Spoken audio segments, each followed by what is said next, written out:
custo de vida, emprego e desemprego, cesta básica, tarifas públicas, salário mínimo. Agora, na Brasil Atual, a análise do DIEESE. E nós vamos fazer contato agora com o diretor adjunto do DIEESE, José Silvestre. Bom dia, Silvestre. Bom dia, Glauco. Muito frio aí? Opa, bastante aqui, né? Os termômetros, estava até comentando com o Alexandre Seles, que faz aqui o Jornal Brasil Atual conosco, que hoje tá meio congelante aqui o clima na Avenida Paulista. Parece que os termômetros marcavam 6 graus há pouco, não sei se aumentou um pouquinho aqui mais. Tá 6 graus, cara. Mas tá difícil, né, Silvestre? Mas... E o que também não tá fácil é a situação da pobreza no mundo, infelizmente, em especial depois da pandemia, né, que agravou ainda mais os efeitos de algo que já é um problema não só mundial, mas particularmente do Brasil também. A pobreza junto com a desigualdade são questões muito presentes, infelizmente. E a porcentagem de pessoas vivendo na extrema pobreza no mundo aumentou de 8,4% em 2019 para 9,5% em 2020. São os dados da Organização das Nações Unidas, Silvestre, dizendo que 119 milhões a 124 milhões de pessoas foram empurradas para a situação de pobreza no ano passado. Como é que você vê esses dados e também as iniciativas que estão sendo tomadas de uma forma geral no mundo e também no Brasil, ou que não estão sendo tomadas, justamente para diminuir os impactos desse aumento, Silvestre? Olha, eu acho que isso aí foi digamos, uma tendência que foi acentuada e agravada pela pandemia, né? Esses dados dos estudos aí da ONU, que estão apontando esse aumento da pobreza, da miséria, da fome, né? Ou seja, você tem aí um contingente imenso de pessoas que foram atingidas, né? Afetadas pela fome aí, durante a pandemia, ou seja, um aumento. E no caso brasileiro, não é diferente, né? O que ocorre é que no Brasil ainda nós não temos os dados, digamos assim, anualizados, né, os dados da PNAD 2020, os dados ainda são de 2019. Mas certamente, Glauco, a hora que nós tivermos os resultados dessas pesquisas da PNAD, esses resultados vão revelar o aprofundamento da miséria, da desigualdade e da fome, né, como já vinha ocorrendo no Brasil, né? E isso também, claro, no mundo, e no caso específico aí da ONU, quer dizer, os objetivos, né, para, digamos assim, minimizar essa grave situação de desigualdade e pobreza, né, e fome, que passa aí, inclusive, por uma questão assim, essencial, que é a questão do abastecimento de água, para citar apenas uma enfim, que é um drama. O que se espera é que você tenha né, que os países, né, que os países mais desenvolvidos, enfim, e consigam tomar medidas para, digamos assim, no mínimo, fazer um enfrentamento no sentido de minimizar essa situação. Mas, infelizmente, não é isso que a gente está assistindo. E o pior, Silvestre, é que esse estudo da ONU também mostra que foram reduzidos os fluxos de investimento estrangeiros diretos em 40% nesse primeiro ano da pandemia 2020. E o Brasil, que hoje é um país que aposta cada vez mais no modelo que é dependente do mercado externo, né, principalmente em relação à questão das commodities e do agronegócio, obviamente vai ser mais prejudicado ainda por conta disso. Ainda mais que o Brasil hoje, por conta do seu próprio cenário político, não apresenta as condições que são necessárias para atrair qualquer tipo de investimento estrangeiro, Silvestre.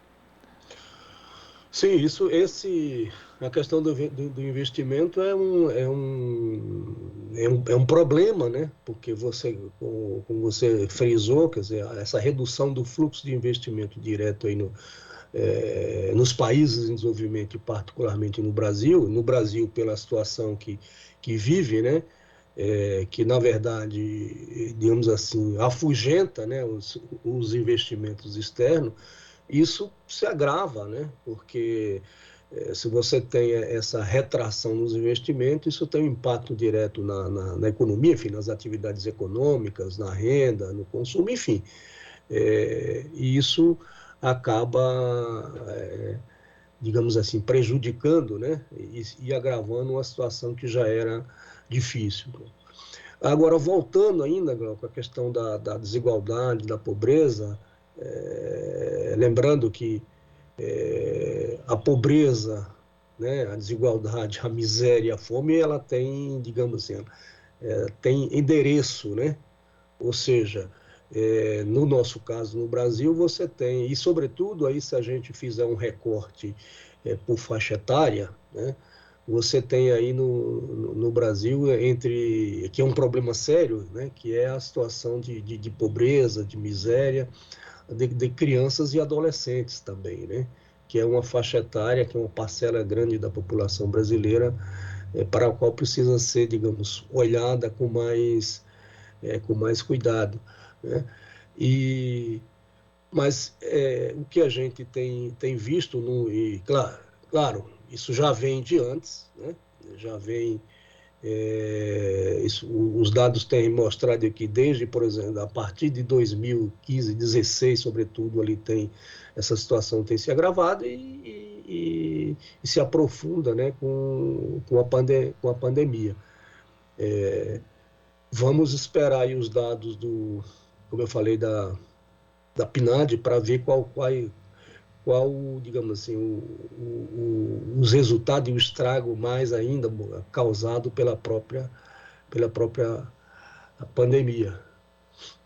Especificamente disso, Silvestre, um levantamento do Instituto Mobilidade e Desenvolvimento Social mostrou que cerca de 40% das pessoas em situação de pobreza ou extrema pobreza no Brasil são crianças e adolescentes. 74% delas são negras, retratando exatamente o que você falou, que a pobreza tem endereço certo. Isso com base nos dados da PNAD de 2019, ainda não são dados referentes ao primeiro ano da pandemia, que foi 2020. E a gente lembra, Silvestre, que nós já tivemos aqui no Brasil a elaboração de diversos programas sociais, como, por exemplo, o Bolsa Família, né, que é um programa muito sofisticado, inclusive no ponto de garantir um futuro melhor para as crianças, quando trata da questão ali, condiciona o recebimento do auxílio à questão da evasão escolar, também dos cuidados em relação à mortalidade infantil. Então nós tínhamos ali linhas, né, que pensavam justamente nisso, né, de garantir um futuro melhor para as pessoas, né, principalmente para as crianças e para os adolescentes. E quando a gente vê esse dado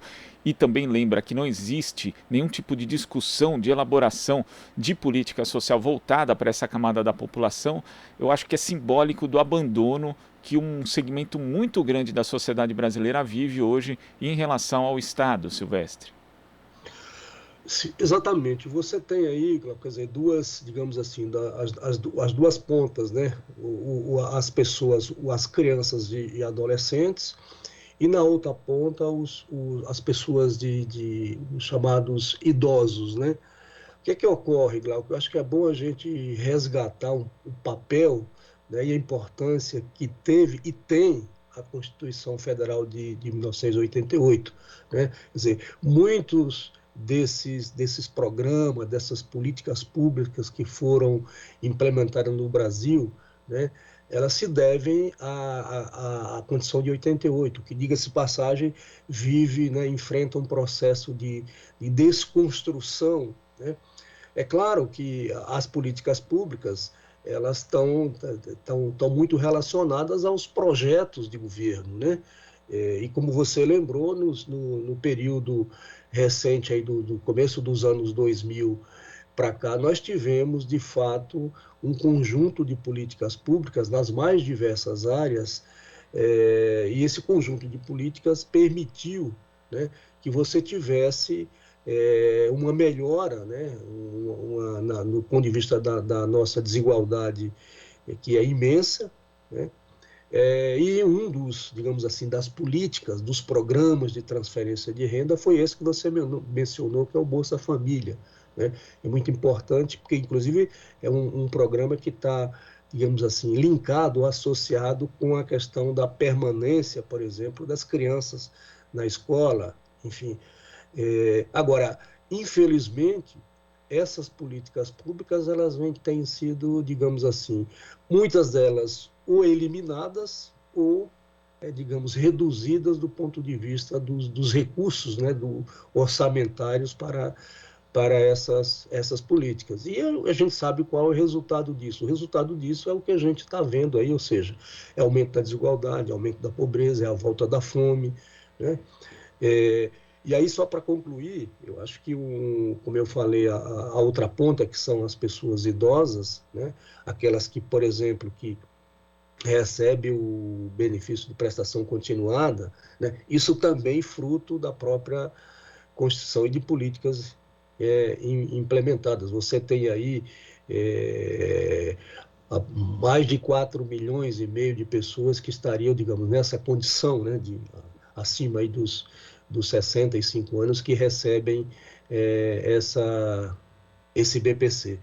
Você imagina se você não tivesse isso, o que seria, né, a situação dessas pessoas, enfim, no Brasil. Então, é fundamental o papel do Estado, né, na execução dessas políticas para poder, digamos assim, minimizar, né, essa grave situação que uma expressiva parcela da população brasileira vive. Lembrando, né, Silvestre, que tentaram mexer no benefício de prestação continuada 2 vezes na proposta original de reforma da Previdência do governo Temer e também na proposta original de reforma da Previdência do governo Bolsonaro, que a gente sempre coloca, inclusive, reforma entre aspas, porque reforma em tese seria para melhorar algo e não para piorar. Mas ainda bem que houve resistência, o benefício da prestação continuada está aí. Infelizmente, né, nós gostaríamos que o país não precisasse disso, mas a realidade é outra, né, Silvestre? Sim, bem lembrado também, né? Houve de fato tentativas, tanto no governo Temer, né? na discussão da Previdência, que não foi, felizmente não foi votada, mas no governo Bolsonaro também teve essa tentativa de mexer no BPC, né? A reforma foi aprovada, mas como você também lembrou, houve resistência e conseguiu manter, né, a política, enfim, os valores estabelecidos lá para o benefício de prestação continuada para as pessoas idosas.